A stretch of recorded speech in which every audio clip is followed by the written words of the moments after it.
Hello, EAN team. So, as promised from the Careers and Coffee chat that we had the other week, this is us just doing a quick sort of tutorial around what we do on YouTube. So, what comes across well on screen, all of those, so everything from lighting to, everything in between, I suppose. So, Josie, what should we kick off with in terms of sort of the best way to present? So, just noticed because we've gone live, we've got one viewer because we're on your page and I'm watching it. Sorry, it just entertained me. So we're doing this live onto YouTube, onto Jordan's personal page as well, so that we can show the whole process from when we're live, from the beginning to the end. The only thing we can't show is that we pressed the go live button, but I could, if I share this screen. Doesn't it go weird if you share it? No. That's me. That's you. Look at it. We're all in delay because we're doing this live. At the top of the screen, which is actually just slightly off the screen, which is slightly annoying. Let's see. No, it's not going to let me. At the top of the screen, there is actually an end broadcast button that will be seen next to Jordan's head. Oh, wow. Look, it's like we're going on forever and ever. It's like my eyes hurt. Yeah, so where you would start and end the broadcast, so that's the only bit on the screen you're not going to be able to see. Look, it's going on forever. Can you look? We're like in some kind of infinite loop. Right, I'm going to stop sharing the screen. Okay, that was just so that they could see what it would be like at the beginning. Cool. Okay, so I suppose in terms of the way we do present it, and I think in terms of general setup for anybody that is going to be hosting, I think good lighting is absolutely key. So if there's any sort of lights around the house, table lamps, bedside lamp, anything like that, that you can use to illuminate you, and make sure that it's a fairly even coverage. So at the moment, this isn't great because I've got. So is the light on above you at the moment, Jordan? Is the that might be better? No, because it will create a shadow. So what you really would need is you want an overhead light on at the same time. So preferably that room light. I don't know, is your room light on in there? And then maybe a light also to the side that's not the window side. So if you had the chance to have a light that was not on the window side. Another good thing to have is if the window is actually behind your screen, so that the whole of your face has natural lighting on it. There's two reasons for that. One, obviously, you just look healthier because it's natural light. Two, it also helps to get rid of wrinkles, so you look a little younger. So it's a good tip, and a lot of people will like that tip. Yes, so that's so lighting, I think, is a key one. I suppose next one, I'd probably say in terms of noise and sounds. Yep. If there's TVs, check the phones, make sure everything is on silent. If your partner, family, whoever's in the house, just make sure that they're in another bit, or just try to limit as much noise as possible. Even if you're expecting a delivery, see if you can reschedule it or do something around that. Just make sure that it's quiet. Same way, if you are next to a window, make sure the window's closed. All of those sorts of things. Yeah. So, also, just generally, our laptop mics are a little echoey. They do not sound that professional. So if there is a chance of wearing a headset with a mic, obviously a smaller headset looks better. So like your iPod in-ear ones, that kind of thing. It will, yes, you've got the string dangling, but actually audio-wise, it is just so much better. The sound is, you can't compare. Or just put them in, and then trail them behind you. No, the mic doesn't. Oh, the mic. Sorry. Yes. No, you're right. It's to do with the mic. So yeah, that would be better. Okay, so that's sound, and that is the visuals, I suppose. And also with visuals, so I wouldn't ever broadcast from my kitchen, because it's too busy. Lovely, it's too busy behind me, So nobody needs to see, my pile of drying up, my cookery books, my cups, etc., etc. So I would go to another room that has a plain background if I was going to broadcast live, just so that there's less distraction visually for the people watching. The only thing that's should be looking at is the people on the screen, not Yes. everything else. So although there's some clutter there, it's nothing major. No, it Yeah, doesn't make any difference there. Yeah. agreed. No, that's really. Okay, so visuals behind. Also, what you're wearing I was from just a going to come visual on to point that. of view. So Yeah. clothing is very key. So I think for any bloke hosting, shirt is Yep. fine. You know, you can go for the Simon Cowell, or you can go for a little bit more sensible. Jumpers, anything like that. Nothing with No sort of logos. patterns. No No logos. logos, no patterns. Just very simple, plain, solid colours. I think is probably And even from a female perspective as well, it's the same. So like my stripes would be fine, but if there's this size, but any small stripe would look visually horrible because it creates a flicker on the screen. Any pattern, again, you don't want to be wearing pattern, you want just plain. And obviously be aware of the amount of flesh, which I know that sounds ridiculous. Yeah, Jordan shows far too much cleavage, obviously, but it's just the amount of flesh that's also on show. Yeah, it's you go into a funeral or a job interview sort of vibe. I think it's probably the easiest way to say it. But that's clothing tackled, I think, and make sure you're comfortable in what you're wearing. Then I suppose it comes on to actually this, when you're going live. So the amount of headshot, so where Jordan is sat is fine. So maybe put some books. So I've got one of the laptop stands underneath me, but if I'm doing it from home, probably put some books there as well. Yeah. So at the moment, mine is not good enough. I'm too low, so I could either sit up a bit more, but I would still say that's too low. Or if I tilted my laptop screen just a little, that would be about the right placement for the screen. And we go through this with our guests.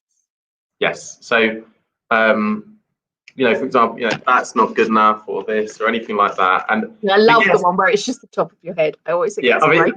The guests overall are absolutely, I don't think we've ever had. Well, there's been one issue, but that was because it was too late by the time they joined. But overall, the guests are set. I think everybody has got their own little Zoom team set up now. That there shouldn't be any issues. And most are okay. There's only been a couple of times where we've had to say, "Oh, could you just put a bit more light on?" Or the angle. Overall, they're absolutely fine. Then I suppose in terms of the other hosting side of things, the guest joins at around 12:20. Now, if you already know that guest, it's fairly fine. You've got a good rapport with them. If you don't know them, it's then those 10 minutes are absolutely crucial to then start to building up a bit of a rapport with the guest. Asking them some questions, having a laugh, making sure they're comfortable. Josie obviously does all the technical side and just making sure that they are comfortable with wearing the white clothes, all of those sorts of things. But as a host, you need to make sure that they are comfortable, they're relaxed. Yeah, we chat to them about coffee. We chat to them about how their day's gone so far. Exactly. Like just general chit chat. I mean, I always treat this as if, even if I know them, a bit like if it's the first time I'm meeting that enterprise advisor and I want them to volunteer in a school. So I need to be on their best side, but I'm also trying to get the best out of them because I need them to relax before we go live. So it's a bit, you chat them about their kids, their pets, whatever it happens to be, just chat. Yeah, and I think so, once they're relaxed and boom, you got your countdown, then it's just, and I'll sort of do the example, it would then just be you as host on screen. This is then the opportunity to then do your introduction, hi, whatever it might be, and I'll bring Josie back on. But you'd say, hi folks, welcome to Careers and Coffee. Our guest is John Smith, and John Smith works at Smith Construction, and he's going to be talking to us. Yeah, he's going to be talking to us about the construction sector and his fascinating career. And then you turn around and say, okay, and now we're going to bring on John Smith, and then I would bring him on. So for most people, I will quite happily do the technical stuff at another time because I actually think it's easier if you're viewing over my shoulder. Yeah, and so when that guest comes on, it's like you've never met them. You need to be saying, hi, how you doing? As if you just bumped into them down the street, despite that 15-minute rapport building beforehand. Ask them if they've got a coffee, what they're drinking. Crucial, are they a top banana? it's making sure that they've got coffee, they're comfortable, and then you just start to go into the conversation. I have to say that coffee question, as flippant as it sounds, it is crucial for them to relax, because it is something they don't have to think about. They can go, I'm drinking a cappuccino, or I've got a cup of peppermint tea, whatever it is, because it's not a really in-depth question, and it allows them just to relax on screen, because they are so nervous. So many of our guests are so nervous as soon as they know they're going live. They almost turn into a different person from who was on screen before we went live to then when you go live. And I'm in the background going, oh my God, they've become really wooden. What's going on? So I mean, that's really crucial. And then I would recommend, so I always have, so on the Careers and Coffee chat on the file thing, there'll be guest questions. I always download that as a desktop Word document, and then I sort of shrink it and put it to one side. So then usually people can see my eyes darting back and forth, because I read off the questions. Yeah. They're not necessarily exactly the order I'm going to ask them in, but overall, I know everything's there. And then at some point, Josie will then put in the question. So if I am rambling away saying, tell me about the construction sector or something like that, but then a question, and I can plonk it in, just, I don't know, that one. Let's say that question. You got one? Yeah, I'm just right. So if I think Jordan's been rambling too long, or I think that John Smith Construction has posted, been speaking about something really interesting, and because Jordan and I have sat and already gone through our questions, so I already know what those questions generically are going to be for John Smith, I will think, oh my God, that's a really good question, and we didn't discuss that. And it's just because John Smith has said, actually, before I was in construction, I used to be a vet, whatever it happens to be, and it's a fact we didn't know before. I will then think, oh, how did you make that leap from veterinary surgeon to construction? So I might post, whatever question it is. So I personally will post that on YouTube from my own personal account. Yeah. So if John Smith is looking back through the questions and looking back through his broadcast, he can see that somebody has posted a question at least, because, it makes them feel more valuable if they are looking back through it, that somebody else has posted a question, rather than just me posting it direct from within StreamYard. Also, it means that people quite often will need somebody else to post a question in YouTube to get them going. So as a viewer, they might be watching thinking, oh, I don't know about posting a question. Nobody else is. I don't want to be the first one on the dance floor, kind of thing. So I think, well, I'll be the first one to post a question. And then quite often other people will then start posting questions. So I'm just going to post a question on YouTube. And what I will do is I will share my screen again.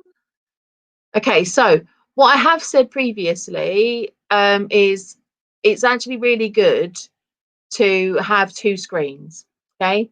Because you can then watch YouTube at the same time as having StreamYard up, because you need to be in StreamYard. Also, having YouTube up from the LEP account is part of our safeguarding offer to schools, around the fact that one of us, which is whoever's doing the technical side, is moderating that YouTube channel, and just in case anybody posts an inappropriate question. So far, nobody's ever posted an inappropriate question, but it'll be the one time we're not moderating it that somebody will post that, sweary question that we don't want them to. So what you can do is you can put your screens side by side on your desktop, which is absolutely fine to do too, which I do, and it works fine. So I will do that now and then share from there so that you can see, because I think that might be an easier thing to do. Let me just put them side by side. So what I will do if I'm doing that, and there we go, it's all going up. That's lovely. All working. I love it when technology actually does what you ask it to do. It helps, doesn't it? Oh, it's like a dream when it does what you want it to do. Right, so I will share my screen. So, and it will hopefully do what it's told when I start to share the screen. But you never know, because it's technology. There we go. Okay, so that's side by side. So I will be in the banner part on StreamYard, and then I will be seeing the question on YouTube at the same time. I'll then go onto YouTube and I will just copy that question. So I've literally written random question because I couldn't think of anything witty. I copy it, I create a new banner, I will paste it into that banner, I'll add that banner, and then I will post that live. Okay.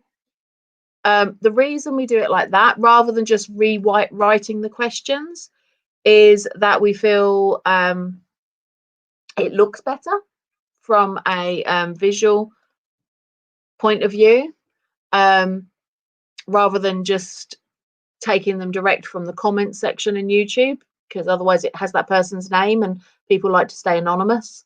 But also, we don't ever change the question. We don't reword it. We don't write it in a new format, because quite often if somebody's spent time thinking about what they're going to post as their question, they want to see that you value their question and don't think, oh, that could be worded better.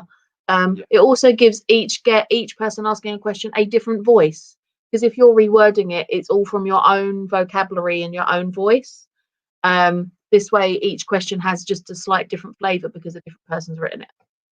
Excellent. So that's sort of the question side then, folks. I suppose in terms of sort of wrapping up on a few areas, just because I know this is coming up to 20 minutes. I think it's making sure you are very smiley, very enthusiastic. Now, people say I'm not that enthusiastic about construction or economics, but you have to appear like you are absolutely mind blown. Yeah. Maybe not that far, but a justified response, I think, probably.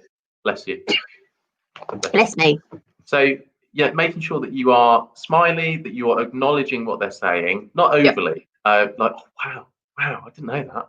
And you don't need to reiterate what they've said. No. So, if I said to Josie, what's your favourite colour? Oh, my favourite colour is green, or though in the autumn it's orange, because I love the colour of trees. Wow. Okay. So folks, I think I'm staggered by that. Josie's favourite colour is green. I mean, looking at the trees now, no one needs to know that because she's just told us. I think sometimes if somebody says something, unless you were going to follow it up with another question, why is that? Why is it green?